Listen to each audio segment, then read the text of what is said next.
fastest and most friendly weekly 1 hour talk show in the Great Lakes-based Saginaw area. I have to keep Saginaw in there. I am glad that you tuned in this May 30th, 2021 for another sharing of community talk and information. I am Joyce Harvin. Today's Community Connection show is brought to you by the Saginaw branch of the NAACP and its Youth Council. We urge you to get connected, be informed, and stay involved.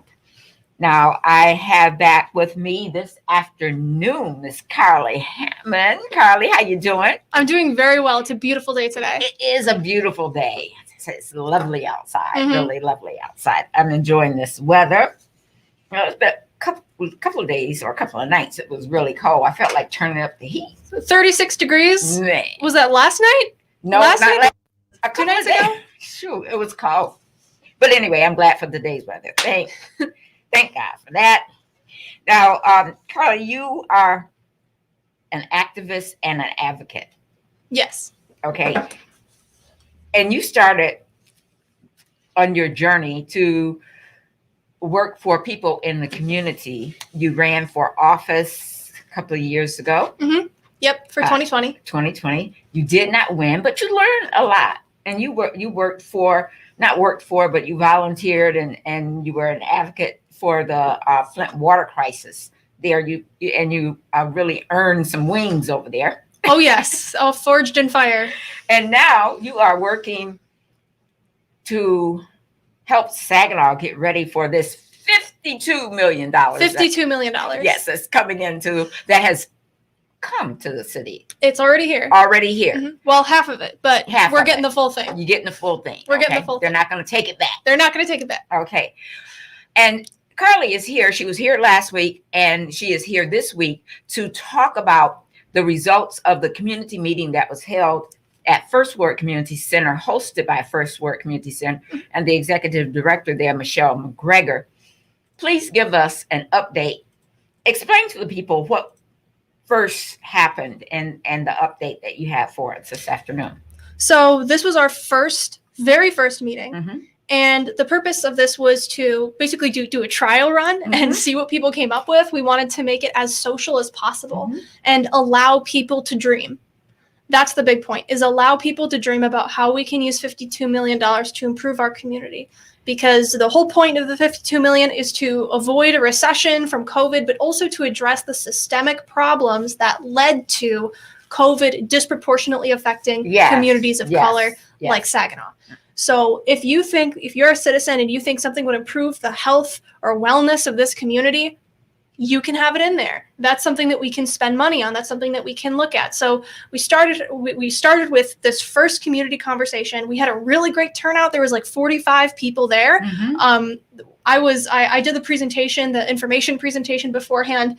I think I got a little bit too into the weeds. Some people were glazed over with their eyes a little bit, because I'm a very, very research-based person. I love to use a lot of words, many words, but maybe too many words for that presentation. But it was all great. It had exactly the effect we wanted to, where 52 million. Let's dream together on how to spend this money, because this isn't even a fraction of what we're owed as Saginaw. That's the frame of mind to go into it. So an abundance mindset, not a scarcity mindset. How do we improve our community? So we had the short presentation, and people could either fill out, I think everybody who's there did fill out. There's a short survey that we have that people can fill out. It's going to be posted on First Ward's Facebook soon for the general public to sort of check out. But we had a paper version, we had the digital version, and then we also had tons of pieces of paper all around the room that were just really big, like white craft paper for people just write ideas on. And the idea was for it to be like a social mixer where people would, hi, I know you, and then talk about ideas together and sort of bounce each other's ideas off one another. And that's exactly what happened. We had people who stayed way till the end and stayed after. People were helping us clean up, still talking about ideas. So it was exactly the kind of atmosphere that we were looking for people to come together as a community, not be boxed into like one checkbox or another and just say on a scale of 1 to 5 what you think is the best thing to spend money on. You can answer those questions in the survey if you want to, but we didn't want to limit people to what they want for their community. We just let them have the conversation. Tell us about what ARPA means Mhm. and those funds, where they're coming from? So ARPA was passed on March 11th at the federal level. Mhm. So Joe Biden signed it into law, Mhm. President Biden, and it allocated a bunch of money. If you got your $1,400 stimulus check, Mhm. that was in ARPA. It has billions for education that is coming our way still. Mhm. We've got billions for housing.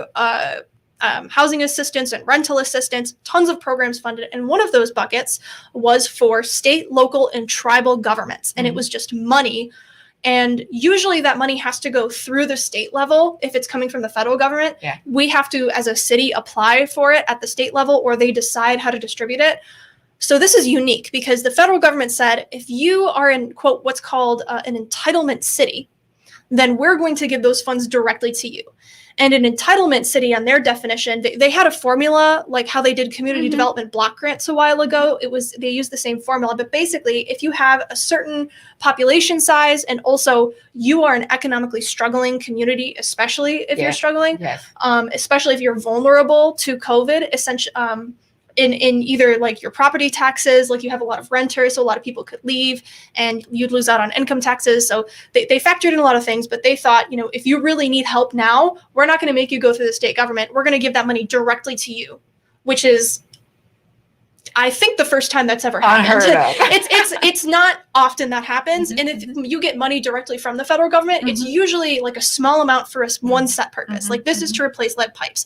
This is to fix a bridge or a road. Not here's $52 million to address the systemic inequalities in Mhm. your community. Mhm. That's unheard of. Mhm. So that's why, the community needs a little bit of an extra oomph in saying, yes, this is actually happening, because we're so used to hearing about money that's already been spent and we're just Right. waving goodbye Right. as it just, it's Yeah. already spent. We didn't even hear about it. We didn't input, and it was for a very specific thing, and we didn't have a chance to engage. Saginaw is one of the cities that needs just about everything. Yes. We need quality of life. We need that for our adult citizens as well as the kids. I am interested in kids getting outside and learning how to play again. That's Mhm. quality of life. There's so much that can be done Absolutely. with these funds. We're going to talk about the survey, the results of the survey, Mhm. and what some of the suggestions Yes. So that were given. yes. So we have a couple ways we're trying to collect and allocate data, because again, we don't want to take data from people that's really well thought out and a really complete thought and then crunch it into a formula. That's not what we're about. So there's a lot of work going into it that's still being done because we need to scribe all this information.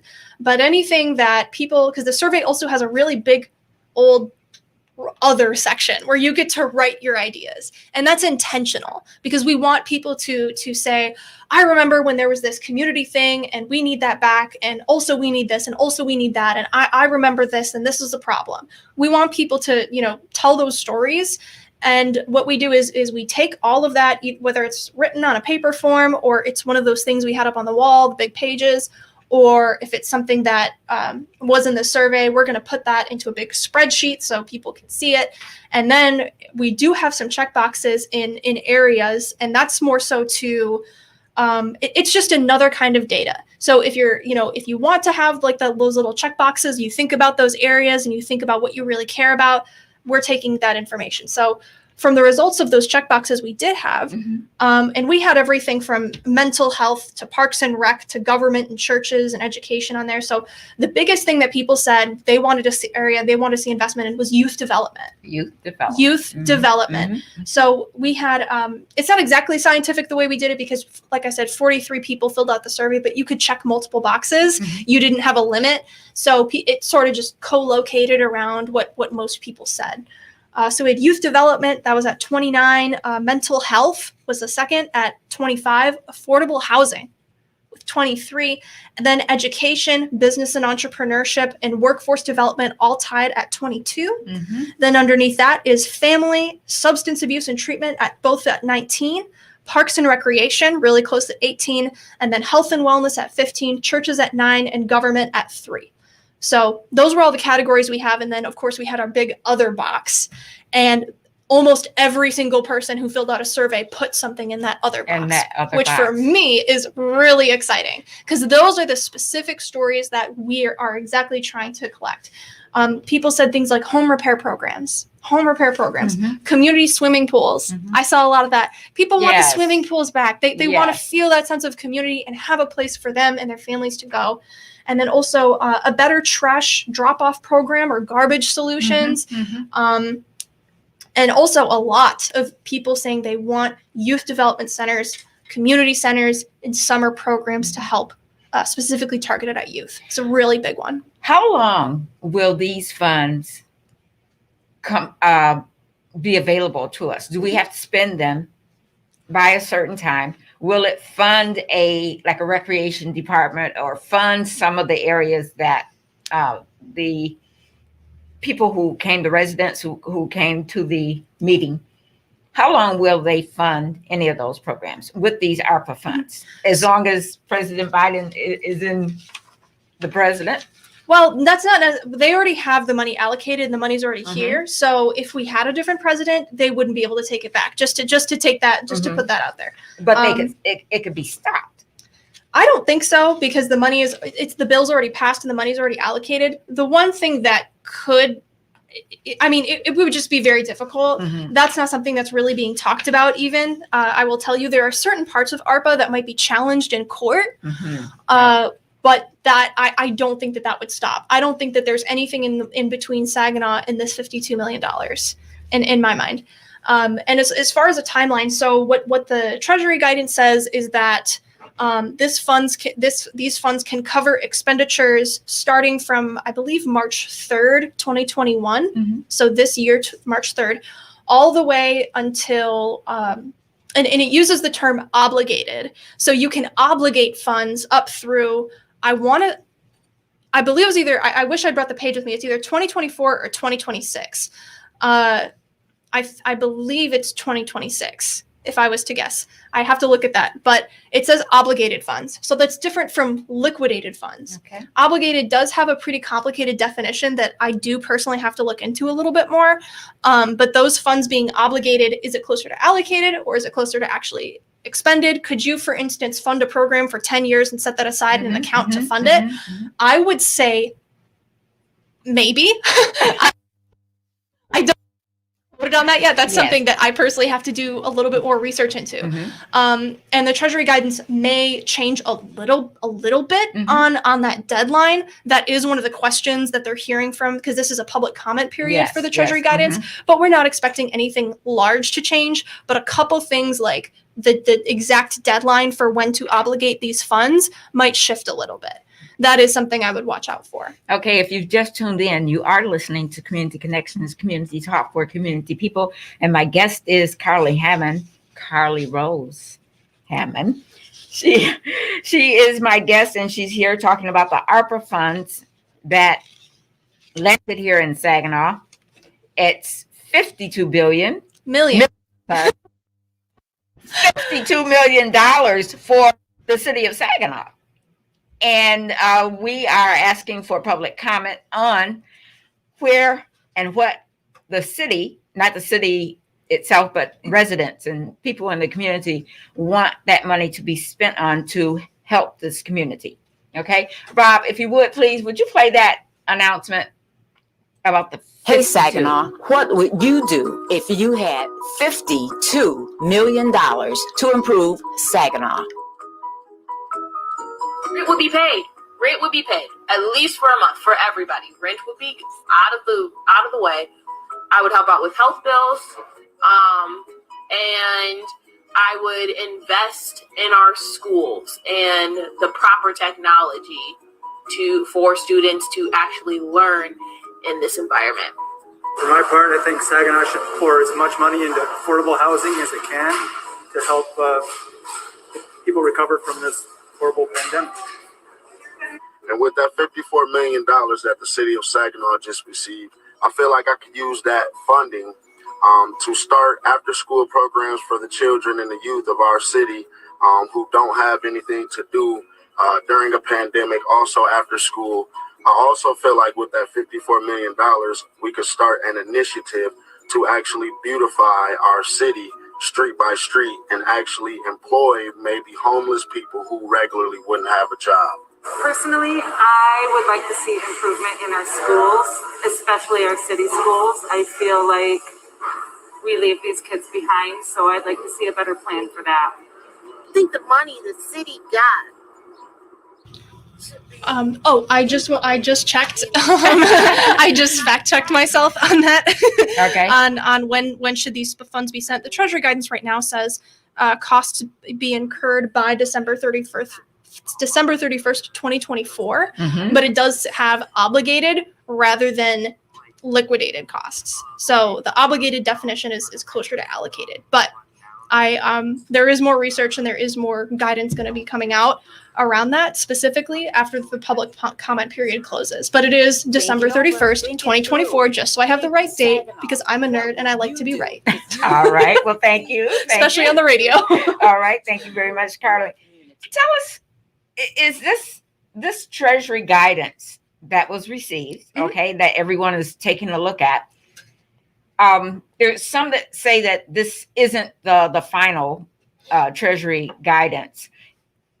Is this the way that it happens, that a Treasury guidance for funds like this will come out to alert the community so that they can begin talking and looking at what they want the money to be spent for? Is this the way that it happens, or is this something new? So there is very little about this ARPA that has actually been done before. ARPA stands for? The American Rescue Plan Act. Okay. It was passed through the reconciliation process, which is a convoluted Senate procedure that even the Senate themselves don't seem to understand. And honestly, I don't blame them. It's convoluted. There's rulings, there's lawyers. It's really sort of a crazy time to be alive and watching Congress and all of this play out politically. So what the Treasury guidance says is it's an interim final rule, which is interim final rule. Yes. That's interesting. But it is in effect. They invoked some federal rule that allows them to effectuate it immediately. There is a 60-day public comment period, but they're not planning on changing anything big. And you can tell because if you read the guidance, because you can find it if you search ARPA Treasury Guidance, ARPA, or you look up the interim final rule, ARPA, you'll find it. And in these 151 pages, they have select questions. So they wrote out exactly what they're looking at people to give comment on. And there's a lot of questions in there, but it's on very minute details. Like for instance, like the obligated versus the allocated versus the liquidated definition. Which do have big implications, but in terms of the whole spirit of the Treasury guidance, which is that for Saginaw, what it means is Saginaw is getting $52 million. It's going towards restoring equity. And yes, it's addressed at COVID relief, but we recognize that COVID and the problems around COVID are based on long-standing issues of inequity, long-standing systemic issues that lead to inequitable health and economic outcomes. So you guys, you communities get to decide how to spend that money to best address those issues. That's the big idea. That's not going to change. That's not going to change. There might be some details again about requirements, about deadlines, about how to report it to the Treasury.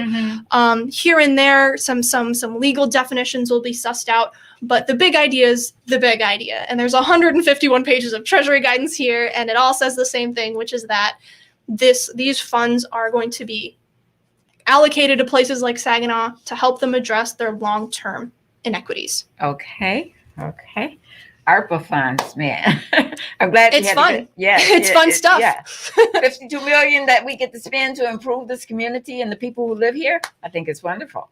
It's great. And I'm very interested also. We're looking at other communities. When I say we, I work for an organization that looks specifically at revenue solutions for Michigan. And so we've had our eye on ARPA because a lot of people are going to be looking at this to see if it fails or succeeds in certain communities, because that really determines people's faith in government, is whether they see their government working for them. And if 52 million drops in Saginaw and people don't feel like it's spent on something that's important to them, what are they going to do? They're going to stay home next election cycle. They're going to say, it doesn't matter if I vote. It doesn't matter if I participate or not.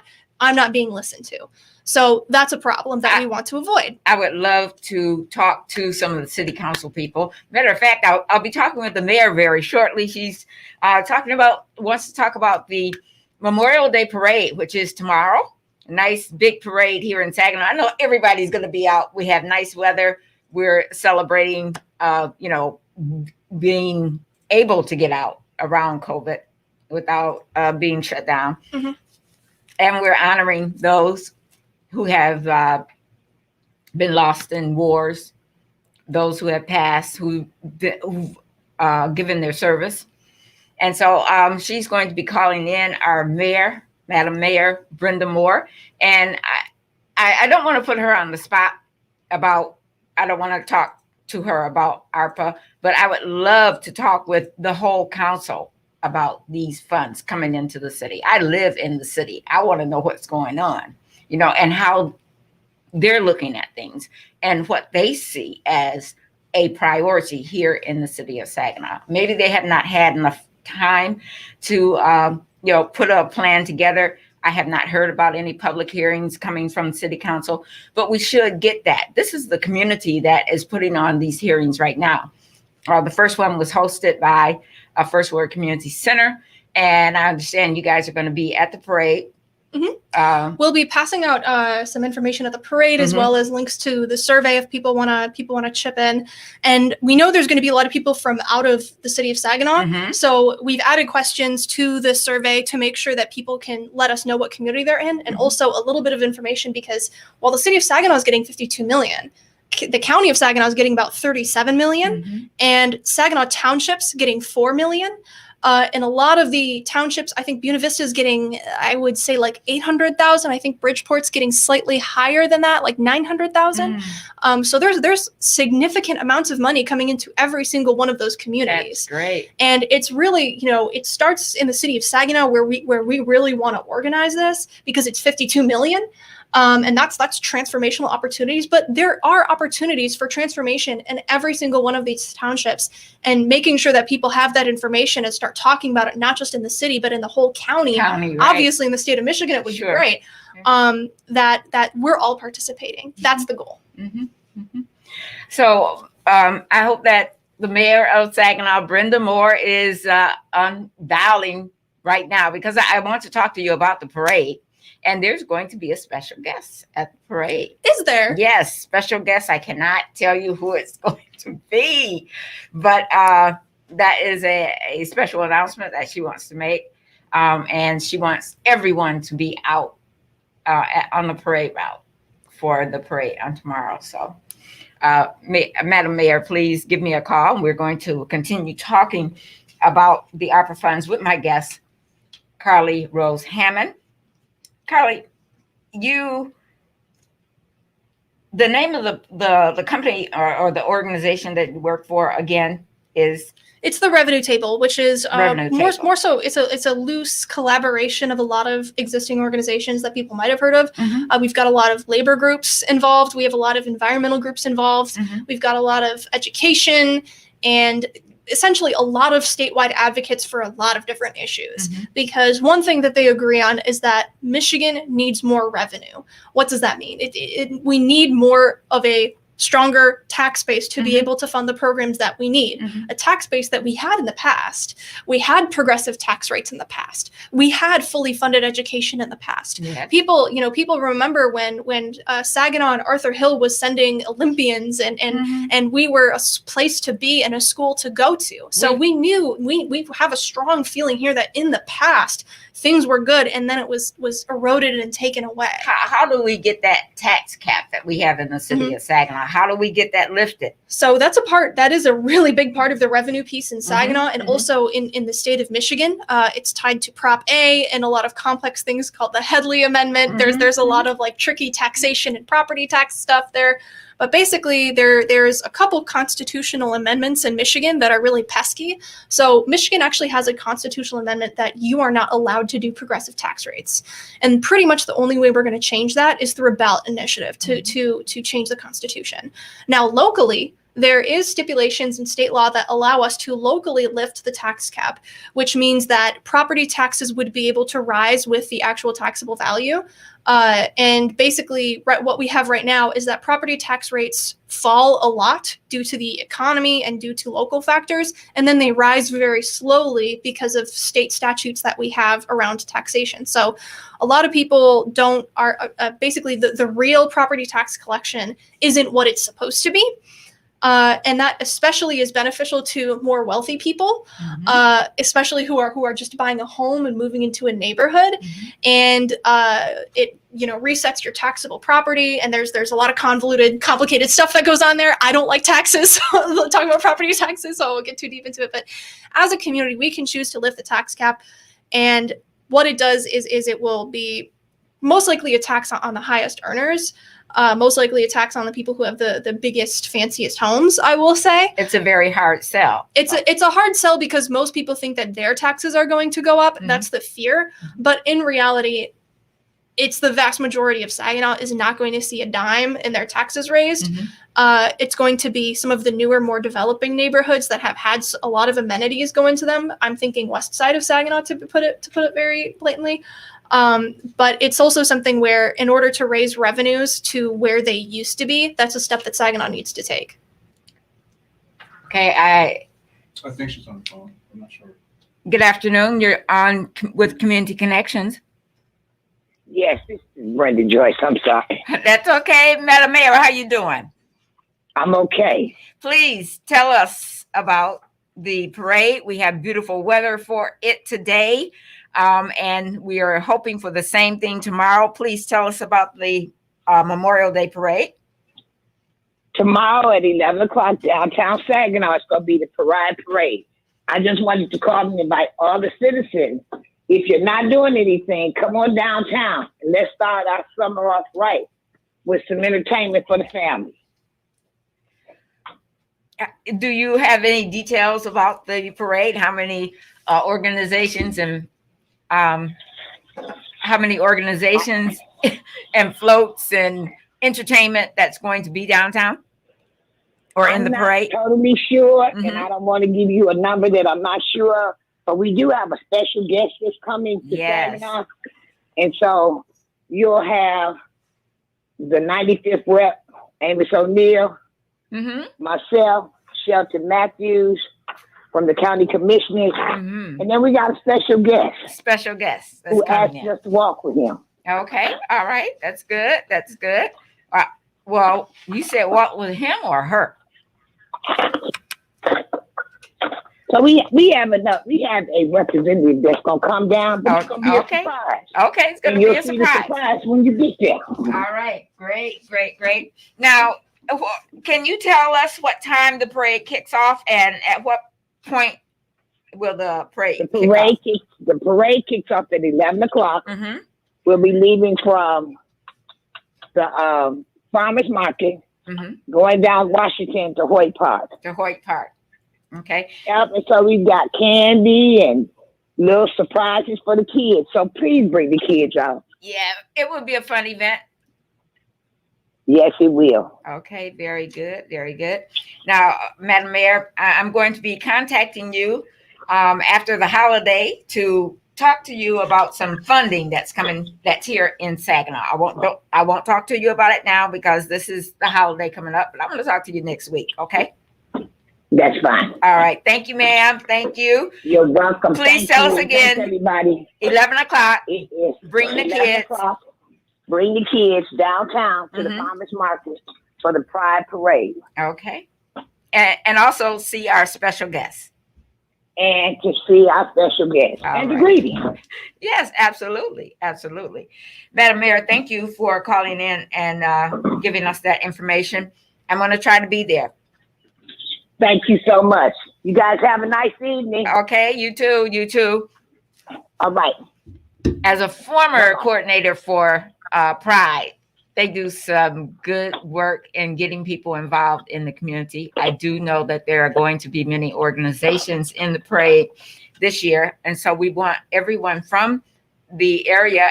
We have people coming from all over who will attend that parade. but we want them to come and bring the kids, bring the family, and have a good time and enjoy themselves at this Pride Memorial Day Parade.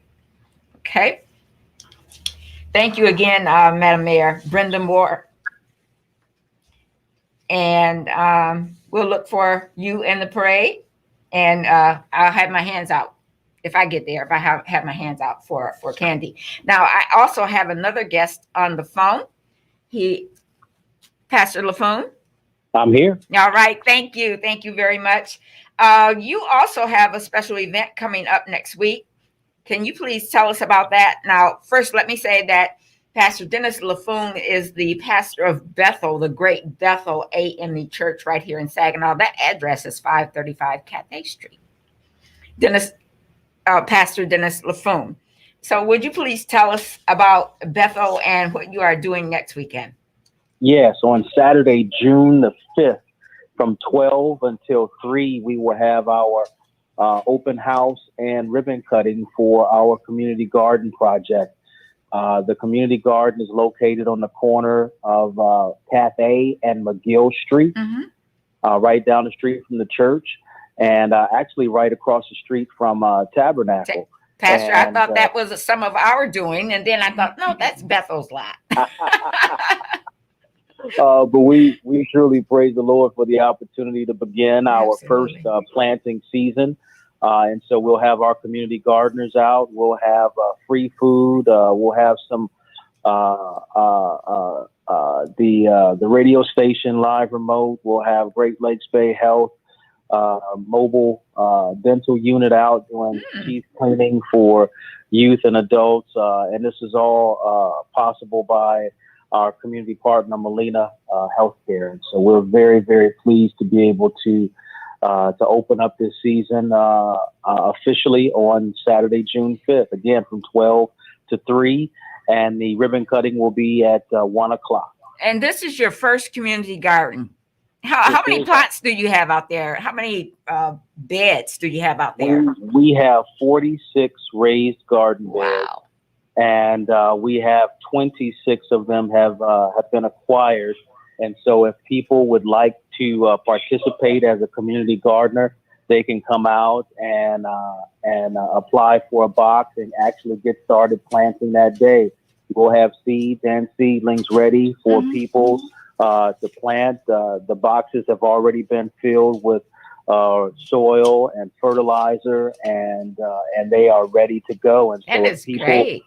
Yeah, so if people are ready to plant, to grow, to harvest, and to share, we invite them to do it. And so the way that it works, you apply for a box, we grant you a number for the season for that box, and you plant it, you grow it, and when you harvest it, you take half and you leave the other half for someone in the community to come and to grab.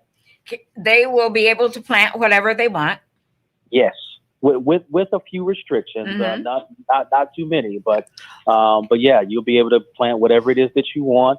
We'll have a watering system already in place, so you won't have to get out there with gallons of water, and it's going to be a good season. Now, Pastor, I've planted a garden one time. I had so many tomatoes, I didn't know what to do. I just bought some tomatoes, a couple of plants. I didn't know that they were going to grow like wildfire.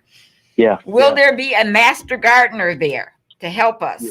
We have a number of master gardeners. Very good. In the life of our church, and we also have community partners in Michigan State Extension who have really been helpful with some best practices, some COVID protocol for community gardening within the pandemic.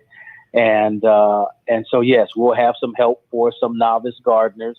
We've got some kids who have some boxes out there as well. And so we're going to do our best to make sure that everyone's got exactly what they need to have a successful growing season. And Pastor, they're going to guide you along as to how you need to weed things out and make sure that they're coming up the right way. Yeah, we will have volunteers to teach everybody how to weed, to get out there and help you do it. That's the worst part of it. Yeah, well, But there are some real gardeners out there who really love to do it. So come on out and get your hands dirty next Saturday. Well, this coming Saturday. It's June 5th. Saturday. Yep, from 12 to 3. Yeah. So they should meet down at the garden, right? Yes, down at the garden. And not at site. the church. Right, at the corner of McGill and Cathay. Right across the street from my church, which is Tabernacle Baptist Church. That's right. And actually the mobile dental unit will be parked in Tabernacle's parking lot. All right. Yeah. We know how to share. We know how to help. That's right. Pastor Strozier's been very helpful. Yes. Thank you, Pastor. Yeah. Thank you so much for coming on this afternoon to tell us about this. This is a great project. I was really impressed with all of those boxes and beds there on the corner, right across the street from my church. But again, I thought it was Tabernacles. I said, no, that's we're really excited. So if anybody's encouraged to come on out to get a box for the season, please see us on June 5th. Is there any cost to this at all, Pastor? There is no cost for the garden project. Fortunately, we have had some wonderful partners, and some donations have come in from Averly Gardens. So I definitely want to plug them. But then what has been very helpful is our financial contributors from grants from Dow, grants from the Saginaw Community Foundation, and we're looking for even more financial funding to continue, because this is only phase 1 of a 3-phase project. Okay, very good. Yeah. Well, you, Pastor, thank you again for being on. And you have some wonderful members at your church, especially Stella Johnson. Absolutely. Thank you so much. Especially Stella Johnson. Thank you so much, Stella. And thank you, Pastor. And I will stop by. Amen. Right. See you soon. All right. See you soon. All right. God bless. Thank you, Pastor. You're listening to Community Connections, community talk for community people. And I love talking to the pastors and the people in the community about what's going on. The garden looks so nice. There isn't anything growing. I don't see anything growing, but all those beds right there on the corner, they did a wonderful job cleaning out that lot and getting it ready. Well, we're at the end of May, so this is the perfect time to plant. There's definitely a lot of time to get those things in the ground. This is a perfect time.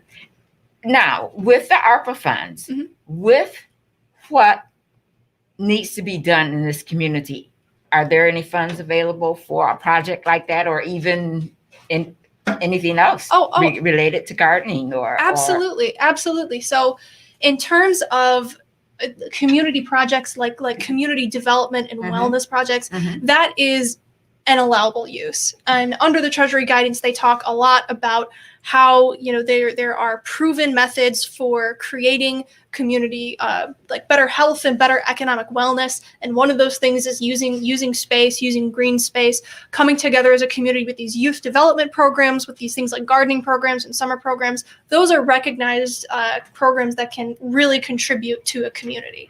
So and of course, there are a lot of things lined out in the Treasury guidance, but they themselves admit that it's not an exhaustive list. If your community argues that this is something that will benefit your community in the future and will create a more wholesome, livable, dignified existence for City of Saginaw residents, improving quality of life, as you say, then absolutely. What about affordable housing?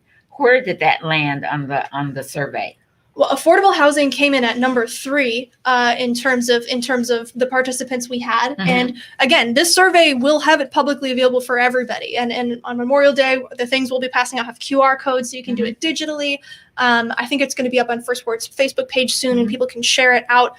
That way, we just want to collect as many responses as possible. But yes, it came in number 3, and affordable housing is something that is near and dear to my heart. I'm a renter. I live in an apartment building, and I do not live in the city of Saginaw. I do not, because the city of Saginaw is too expensive for me to live in. A lot of the rental prices are stuck at around $800 a month, and that has everything to do with where HUD falls and what it will pay per month. And unfortunately, a lot of families are in between getting affordable housing, whether the rooms are full and they can't move in, or there's not really a safe, healthy place that they can go. Right. There's a lot of those issues. And a lot of people have been kicked out because they can't afford rent because of COVID, which is really not what we're supposed to be doing right now. That is not, how do I say this? It is very sad because we have programs. Either, you know, people aren't made to be aware of the programs, or they're really difficult to apply for, or they applied and got denied. Honestly, there's assistance there for rental assistance. You can, if you're having a problem, please search Rental Assistance Michigan. The program's called CERA, Sarah. There's an online portal. And if you're a landlord and you're thinking you might have to kick people out, there's assistance directly for landlords. And sorry to get on a soapbox there, but that's something I cannot stand. When I see people's belongings out on a street, to me, that's a failure of public policy. That money is there, It's a failure of public policy. That is not the fault of that individual. I know they're doing everything they can to stay in their home. Nobody wants to be homeless. Many of the houses here in the city of Saginaw, or apartments, are not well kept. Okay. And I don't know if the city does not look at them and make sure that they're up to code. Some people are living in housing that's dangerous. I know. And I know that there's a lot of like complex, complicated things. And I'm sure the city probably doesn't even have the staff to manage that many problems. But also with ARPA, you can hire staff. You can hire staff. That's right. And I actually, this is something that I don't expect. I don't expect citizens to be able to come out and really ask for this, because it's something in intergovernmental issues that's very important. And the 501c3 and nonprofit world, asking for what we need is really important. And right now in state and federal government, there's a lot of of city budgets that come from grants. That's not the way it's supposed to be. I'll be the first person to say that. It's a bad system. We should all just get proper revenue sharing from the state government. They should just give us what we need instead of making us come to them and apply for it. But alas, that is the truth we are living in. And the city can hire people because, again, these programs like housing assistance, rental assistance, lead pipe replacement, the city is expected to apply to the state government for funds and fill out applications for every little thing. And this is what our need is. And some of these applications can be 50 pages long. I understand it's hard. But one thing is, if this money is coming from the federal government to boost up those programs at the state level, our city's got to get in line for those funds, and Saginaw deserves that funding. Saginaw needs that funding. So one thing you can do with ARPA, and it's a stated purpose in the Treasury guidance that you can do this, where you can hire people specifically to help the city apply for that funding, because that is how you turn $52 million into $500 million. So they could hire a real economic development person.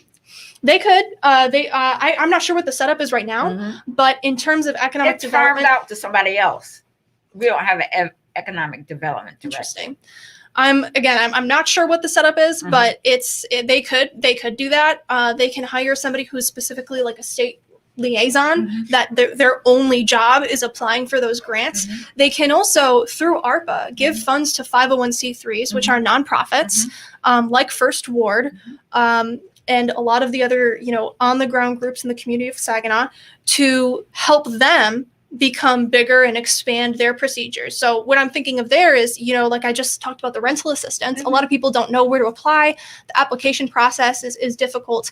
I know that a lot of services like First Ward would love to have the staff to be able to go door knocking and talk to every single person who needs help with their application and do that for them.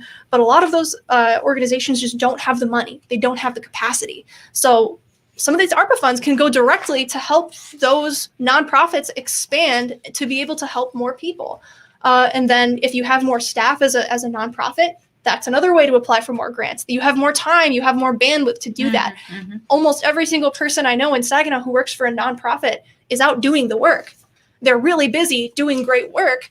But it doesn't mean you have a full-time job applying for grants. That's a full-time job in and of itself. It's not multiple full-time jobs, but that's how a lot of nonprofits sustain themselves. And that's also that process of grants. It's how you get communities that are actually much better off get more assistance than a community like Saginaw, because they have the personnel to support that grant system. They have the resources to be able to apply for more resources, so they get more funding. it's not it's not a very good system from top down, but it's what we have, and it's what we have to work with. How are other cities like Detroit, Lansing? Detroit is in the middle of doing a 25 meetings in 25 days with their constituents. The mayor of Detroit, Mike Duggan, came out and did, I think it was a partnership with the city council president. And what they did was a big webinar where they introduced it to the community, and they went over, what it means. Detroit's getting, what is it, $890 million. So about $900 million for the city of Detroit. So they are on it. They are I know they're in the midst of hiring their own team to manage that money and manage the requirements. They have more requirements than we do because they have a higher population. So there's like different tiers of requirements for the federal government. But anyway, they are, last week they kicked that off with a webinar. I think they're doing a mix of digital and in person, and they're trying to visit almost like every single neighborhood in Detroit and make sure it has a real regional diversity so people feel really included. But like I said, they're doing a whole series, 25 meetings in I think 25 days. 25 and 25. I think that was their catchphrase. Come on, Saginaw. You could try something like that. I would love to see that. Yes. And what we did have, what I was very excited at First Ward, we had really great turnout at the first event, and we are wanting this from the community perspective as well to grow organically. We had 19 people say that they wanted to host a community event. Oh, really? Yes. Okay. And this is something where when is the next one? I don't know. we're getting with people. We're saying, hey, do you need support? Do you need a space? So we're working that out. I know there were a few different pastors there who said they would love to have something. And this can be, it doesn't have to be an event like we did it. It can be anything from, if you are a pastor, or if you are a church leader, you can say at the beginning of Mass or just a Bible study where it's, hey, this is going on, introduce it at the end of service. And, or we've got slips going around, put them in the collection basket, and we'll collect them about what you want to do with 52 million. And, just send that off to First Ward. We'll plunk in the data. We'll get all that together and make sure that it's part of our story that we're telling. Or if you want to, sit at a park and have a little sign out and just collect what people say, make sure you get, all that we're asking people collect is like your zip code. So we know if you're in the city or you're in a township, and, of course, what you want to do and the event that you're having it with the date. And if it is like a big event, how many people are there? But just like that's pretty much it. And then send the data in and we'll take it down. So it's about getting the quality of what people say, right, and then the quantity of people that you're hearing from. So we don't just want a quantity of responses in terms of like check boxes. We want that long form response. We want those stories because that's how you get a conversation going. And that's how you get comprehensive programs that address the needs. Not just, if all we did was a survey and you didn't even have a chance to give your own story, then it would sort of be like, okay, 22 people said youth development, so we'll put in one youth development center, and then that's it. So, and it's nah. And in a month's time, what will happen to this survey and every bit of information that you gather? Will it be given to city council? Will you be meeting with the city manager or all the council members, like I would like to do, and see if they're going to accept any of this? Do they have any concerns about it? So in terms of community meetings, we're just going to go forward and keep doing them. And if there's other ones put on by the city, I'm sure that First Ward and the other community groups helping out would love to coordinate there. What I know is going to happen is that the data right now, we're working on like some programs, like what's the best program to house this data, because there's going to be a lot. So we want to make sure it's pretty and it's accessible, because sometimes data and computer stuff can get complicated and complex. So we're looking at the best way to house it and the best way to present it publicly. But basically, there's going to be a master list that we make sure that, of course, council has access to, so they can look through every single little thing, and some publicly facing things so that, there's not names attached to it. So, keep people's privacy, but also that it's organized by zip code, that people can say, what did people say in my area they wanted? What did people say on the east side that they wanted? What did people say on the north side that they wanted? And all these different things, or what does Saginaw Township say versus the city of Saginaw? That's why we're collecting that zip code information, so we can look at those demographic crosscuts. But we want, some sort of public facing thing. There is a survey that I have right now on the back end that lets me see the results. It's more so, how do we get that in a format where everybody can view it? Because software, if you've ever worked with Google Docs, if you've ever worked with Microsoft, you have to get permission. Yes. And is it editing or is it this? It can be complicated. Right, So we're still working on that. It may cost some money to get like a service to do that the right way. But the money if there's anybody in council listening who wants the access to any of that information, I know that we have Councilman George Copeland, who's been very in all of the meetings going on. He's been very involved. Councilwoman Monique tries to be involved. She's actually had surgery, so she's in a rough spot. I want to throw her name out there though, because she's still very involved. But I know she'd like to be more involved. And so I know they have access to the survey, and anybody who wants it, if I get their email, we can send it to them. Okay, great. And I know the council people have my information. They can contact also, or George or Monique as well. But I want to make sure if you're in city leadership or city administration, you can get access to that anytime. We're working on it right now for the public side, for the public facing things, just so we don't send out a link that accidentally wipes out the information. No, you don't want to do that, but you can call your city council person. You can call the city manager and ask about this particular funding that's available here. Of course, yeah. There's always the public comment period at City Council. I would encourage people to sign up for that. And the survey, we're going to have it. I'm not sure if the link is posted on First Wards yet. I think they're shopping a couple questions just to make sure that the workflow looks good. But that's going to be there, if not today, sometime in the next few days. Carly, thank you for being here this afternoon. Thank you so much for having me. We have one more date before next Sunday. Okay, we have 2 minutes, so I need to make a couple of more announcements, but I want to say thank you for being here. You provided a lot of information. From last week's show, I had people from across the country who listened to my show. And ARPA's a nationwide program, so even if you're not in the state of Michigan, go look it up. Look at what your community's getting. You were ready. I'm ready. I'm so ready. Saginaw is so ready. Let me say this. Okay, here's some things for your calendar, everybody here in Saginaw. August 10th, Monique Ella Rose is going to be at the Temple Theater. She is from Saginaw. She is authentic and bold. Okay, she's an excellent artist. Please put this on your calendar. August 10th, 2020. Doors open at 6 p.m. Also coming up on June 17th. The Alpha Phi fraternity. They're having the 7th annual Carl C. Poston Junior Scholarship Golf Tournament. And for more information, you can call 989-631-7679. So that's the end of the show. I told you that this is the fastest show. So I'd like to say thanks to all of my guests today. I invite you to tune in next Sunday afternoon at 5 p.m. for another sharing of community talk and information, community connections, community talk for community people next Sunday right here on this station. And thanks to all of those who make this program possible, the connectors. Today's Community Connection radio magazine was brought to you by the Saginaw NAACP and its Youth Council. Remember, membership is power. Get connected, be informed, and stay involved. Now, if you want to book a guest, send me an email, jwharvin@gmail.com. I'll talk to you again next Sunday.